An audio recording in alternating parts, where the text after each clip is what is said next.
대법원 2017년 8월 선고 2016도 5423 판결 상해 사건이다. 이 사건은 부부 사이의 가정폭력 문제에서 시작되었다.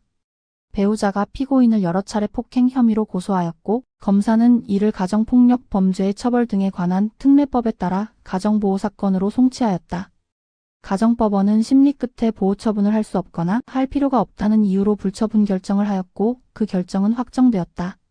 이후 피해자는 이혼 소송을 제기하면서 다시 형사 고소를 하였고 검사는 종전 사건 기록을 검토한 뒤 동일한 폭행 사실 중 일부에 대하여 약식 명령을 청구하였다.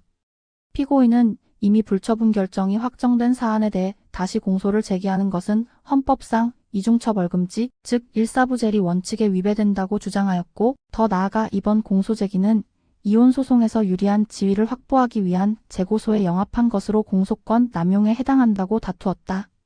쟁점은 첫째, 가정폭력처벌법 제37조 제1항 제1호에 따른 불처분 결정이 확정된 후 동일한 범죄 사실에 대하여 다시 공소를 제기하는 것이 헌법 제13조 제1항의 이중처벌금지 원칙에 위반되는지 여부였다. 둘째, 기소편 2주의 아래에서 검사의 소추 재량이 어디까지 허용되며 어떤 경우에 공소권 남용으로 보아 공소 제기의 효력을 부인할 수 있는지 여부였다. 대법원은 헌법상 이중처벌금지 원칙은 동일한 범죄에 대하여 확정 판결이 있은 후 다시 형벌권을 행사하는 것을 금지하는 것이며 여기서 말하는 처벌은 형벌권의 실행으로서의 과벌을 의미한다고 판시하였다.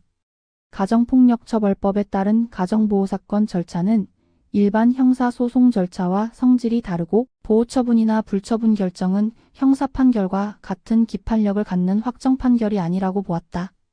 특히 법은 보호처분 결정의 경우에만 재기소를 제한하는 규정을 두고 있고 불처분 결정에 대해서는 그러한 제한을 두지 않으며 오히려 불처분 결정이 확정된 때부터 공소시효가 진행된다고 규정하고 있으므로 불처분 결정 후에도 일정한 경우 공소 제기가 가능함을 전제로 한다고 해석하였다. 따라서 동일 범죄 사실에 대해 다시 공소를 제기하였더라도 이중처벌금지 원칙에 위배되지 않는다고 판단하였다.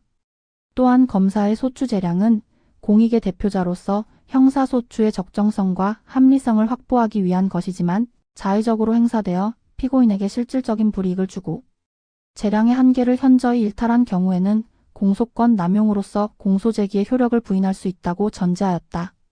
그러나 이 사건에서는 재고소의 경위, 종전 사건 기록의 검토 내용, 범죄 사실의 구체성 등에 비추어 국가 형벌권의 실행이 필요하다고 판단한 것으로 보아 공소권 남용에 해당하지 않는다고 보았다.